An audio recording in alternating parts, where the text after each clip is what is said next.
Kinuha lang natin yung 87 dito, kinunik natin dun sa kulay blue ng domino switch. Tapos yung dalawang wire ng domino switch pinaghiwalay natin para dito sa stock busina at saka dun sa ating dalawang busina na kinabit. Okay, so okay, testing nga. Switch mo. Baba. Baba. Yun. Yun yung gusto niyang gawin eh. May switching. Paandarin mo nga mga na. Busina. Yeah. Okay.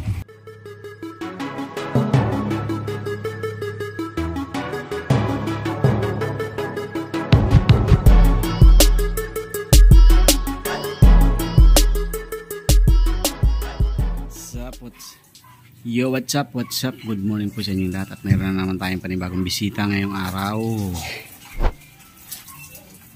Isang tropa din natin, katrabaho natin.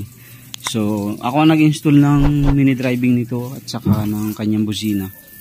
So, last time nagloko yung busina niya, nag-wild. Nag-wild ba? Nasira yung kanyang relay. So, ngayon, bumalik siya para magpa-dual horn. Ayan, dual horn. Ito-dual horn natin yan. Mayroon pa rin siyang stock.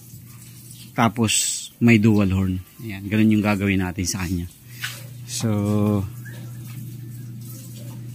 maganda sana kung may isang ganito ka pa, oh.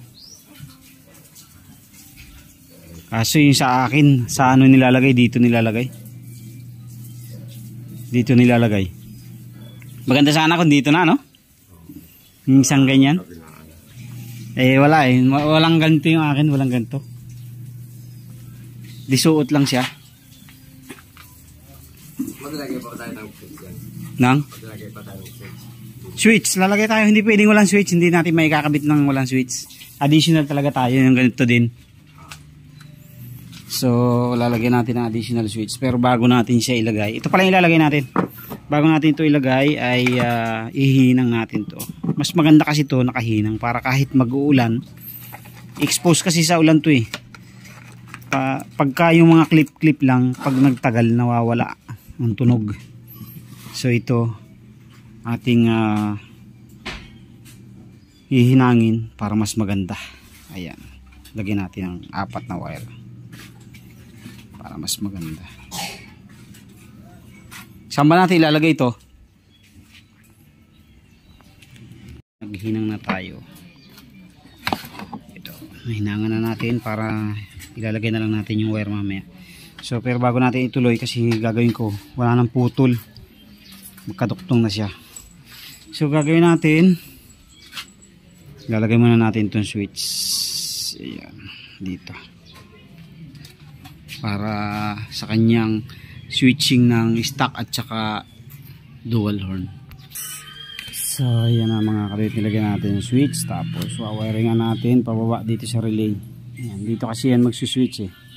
Kukuha na natin yung 87 dito, ihahatiin natin papunta dito at saka papunta dun sa dual horn. So kabit pala muna natin yung dual horn niya. Kung paano yung technique. So ayan na, nagfitting tayo mga kaduit. Ito. So ganyan na yung magiging pwesto niya. Hindi naman siya magkakatama eh. Ayan, ganyan ang magiging pwesto niya. So wawiringan na lang natin para ayos na yan. Okay mga kaduit, nakakabit na. So ginawa natin, dinirekta na lang natin ang hinaw ganun, para itong wire diretso na dun sa likod. Ayan o. Okay, wiring na tayo naman para matapos na. So ito na mga kaduit na ano natin, naikabit na natin yung wiring natin. To nilipat natin dun sa kabila, sa kanan, kasi meron ng switch siya dito. So itong blue sa domino switch, ito yung supply. Bago ito yung out natin sa busina natin na dalawa. Ayan. Kukunik lang natin sa 87 to. Mga kaduit, tapos na tayo. So yun lang, kinuha lang natin yung 87 dito, kinunik natin dun sa kulay blue ng domino switch. Tapos yung dalawang wire ng domino switch pinaghiwalay natin para dito sa stock busina at saka dun sa ating dalawang busina na kinabit. Okay, so okay, testing nga. switch mo. Yung mandar, ganda baba. Baba. Yun. Yun yung gusto niyang gawin eh. May switching. Paandarin mo nga makina. Oh, busina. Yeah. Okay. So, yan na mga karay. Tapos na tayo. Ganun lang. Yung may existing na kasi siyang relay kaya wala na tayo masyadong binago. Hinugot lang natin yung 87 dito na nakakunik sa busina. Yung 87 na relay, kinunik natin dun sa blue ng domino switch, yung wire nito. Ito. Tapos yung pinaghugutan natin na galing sa busina na isang wire, kinunik natin dun sa kulay pula. Tapos yung isang wire, yung itim, kinunik naman natin dun sa bagong wire nung ating bagong busina. Tapos yung negative ng bagong busina natin direct sa negative na papunta sa battery, meron ding linya yan para mas malakas. Tapos wag rin kayong gagamit ng maliit na wire. So kanina nagkabit kami ng switch. Ang kinabit ko itong ordinary switch, itong mumurahin lang, tagwa 100 plus lang to eh. Ngayon ayaw tumunog nung malaki kasi maliit lang wire nito eh. Ayaw tumunog ng dual horn kaya pinalitan ko ng domino. Mas maganda talaga domino. Okay, so yun lang. Thank you very much. Kakabit na natin yung ating mga flarings. So yan na mga kadata. Katapos na tayo magkabit ng busina.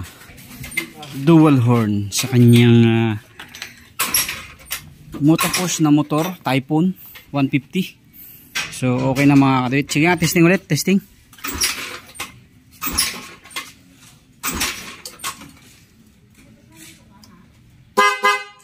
Okay. Stock. Okay, so yun lang mga kadit. Katapos na tayo dito sa kanyang Motopush. Thank you. God bless po.